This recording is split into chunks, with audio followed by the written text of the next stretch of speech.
The ethical issues of clinical trials. Human subjects are a necessary part of modern biomedical research and will not likely disappear in the foreseeable future. Although the guidelines and regulations surrounding clinical trials have become stricter in recent decades, the conduct of human biomedical research continues to pose many ethical questions. One of these questions is concerned with informed consent. A crucial element for conducting an ethical clinical trial, informed consent is designed to inform the subject of the rights, risks, and benefits when participating in a clinical trial. It is considered valid when it includes the understanding of voluntary participation, purpose of the research, risk and benefit ratio, and the procedures that may be required throughout the study. When obtaining the informed consent document from the volunteer or their legal guardian, the possibility of coercion or undue influence must be minimized. Coercive medical research was a common practice during the 1950s and through the 1970s among prisoner inmates from the United States. Until the early 1970s, approximately 90% of all pharmaceutical products in the USA were tested on prisoners, who were generally rewarded for their participation with reduced incarceration time. For instance, at the Holmesburg prison in Philadelphia, 33 pharmaceutical companies conducted trials for 153 new drugs between 1952 and 1974. The prisoners were subjected to experiments of substantial risk, some of which involved radioactive isotopes and dioxins, a group of highly toxic chemical compounds. Although the regulations for medical research on prisoners are much stricter now, it still remains a contentious matter. As researchers hold a position of power, they may coerce prisoners, inmates, into participating in clinical trials in which they would not do so if the circumstances were different. Another ethical issue regarding informed consent is the inadequate understanding of the nature of research or the differences between research and treatment. For instance, a volunteer may think that his or her individual needs for treatment will determine the course of the trial, or they may believe that they will receive a much higher benefit from the trial than it will actually bring them. For instance, in a study of volunteers in early-phase gene transfer trials for cancer and HIV, 40% of the participants were certain that they would receive direct medical benefit from the trial. Expectations for a cure from an early-phase clinical trial is an indicator of misunderstanding the purpose of research, which in turn could lead to an invalid informed consent. Misunderstandings can also occur due to language barriers caused by illiteracy or incorrect language translations. Another contentious matter is obtaining informed consent in research involving children. When research involves children, permission from their legal guardian is mandatory. Generally, when the subject is older than 7, child assent is also required. The age at which an individual is considered fit to give informed consent varies considerably between countries. Difficulty arises when the legal guardians give their consent, but the child refuses to assent. To conduct ethical research, there needs to be a fair distribution of benefits and risks. Thus, research subjects are entitled to get some benefits that reimburse their time and the risk they have placed themselves at. This sort of reimbursement is very often in the form of money. The monetary compensation for participation in a clinical trial varies from country to country and from one study to another, depending on the length and nature of the trial. For instance, subjects in social or behavioral research may receive a $50 compensation, whereas healthy subjects participating in a Phase 1 trial may earn $100 per day for the duration of the trial.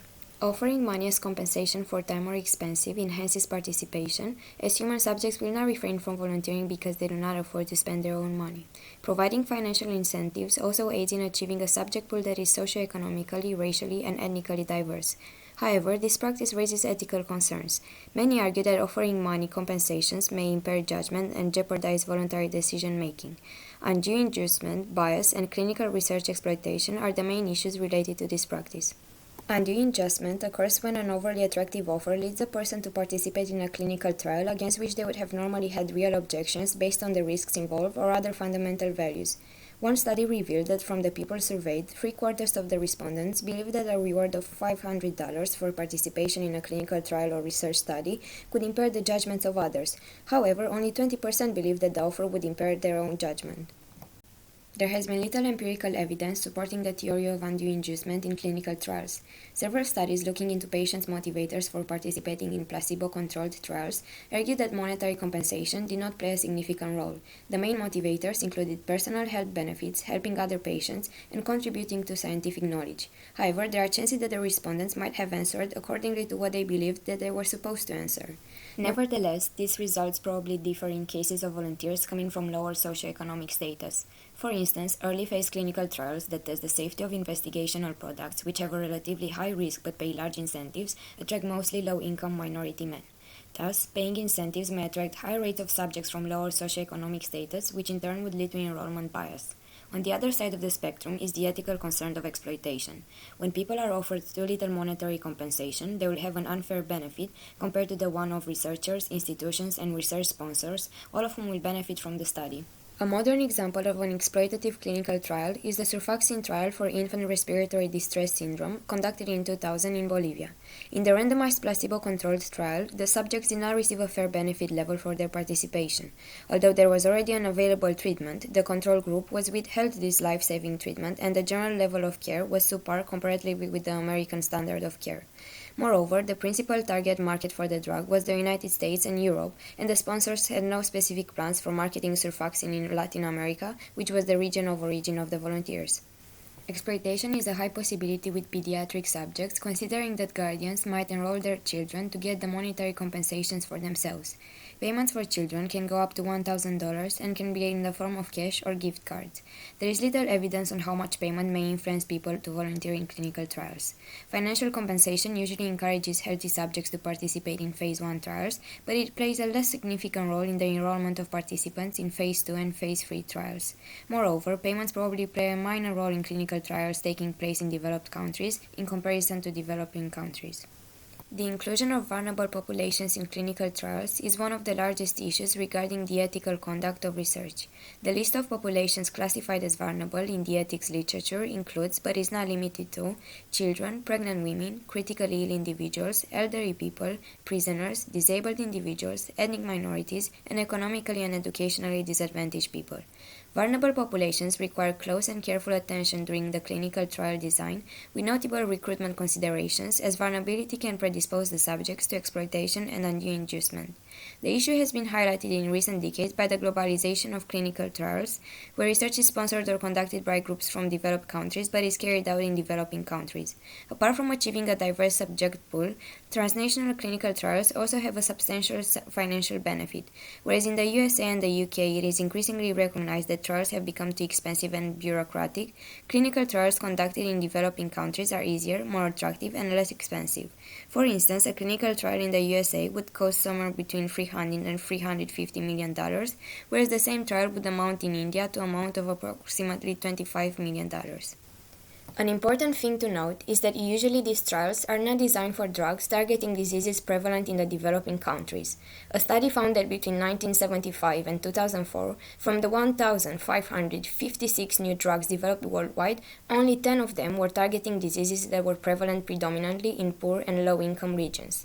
Another study revealed that a third of clinical trials were conducted outside the USA, the majority of which took place in developing countries. By 2010, among the ongoing Phase 3 clinical trials sponsored by USA-based companies, none of the clinical trials were investigating treatments for tuberculosis, which disproportionately affects the population of these countries. These studies clearly show the imbalance in the global burden of disease, which is often referred to as the 10-90 gap. Less than 10% of global healthcare expenditures are invested in the research and development of treatments targeting diseases that account for 90% of the global burden of disease. Diseases from developing countries are neglected. In clinical trials that include socioeconomically disadvantaged populations, the ethical issues regarding informed consent and payment for subjects are accentuated.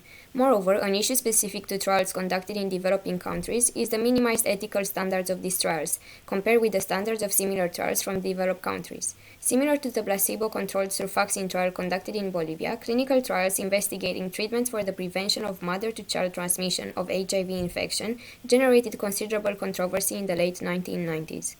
These trials, conducted in sub-Saharan, Caribbean, and Southeast Asian countries, compared the short dose of zidovudine with placebo. However, an earlier placebo-controlled trial conducted in the United States already revealed that zidovudine administered in a longer course reduced perinatal transmission. Such conduct is not ethically acceptable and violates the Declaration of Helsinki. A new treatment should normally be compared with the already established standard treatment, not with a placebo. Throughout history, there are countless examples of medical research studies on human subjects that were morally wrong. These ethical failures in medical research have prompted the development of international guidelines for ethical conduct in research, which have been reviewed and updated periodically. Despite this, there are still several aspects of clinical trials that raise ethical and social concerns, including, but not limited to, informed consent, subject payment, and research involving vulnerable populations. The globalization of clinical trials and the advancement of new technologies have emphasized these concerns. Although scientists and non-scientists may encounter conflicting opinions when trying to solve issues related to the ethical conduct of clinical trials, it is only when both science and society are taken into account that we will eventually find sensible solutions.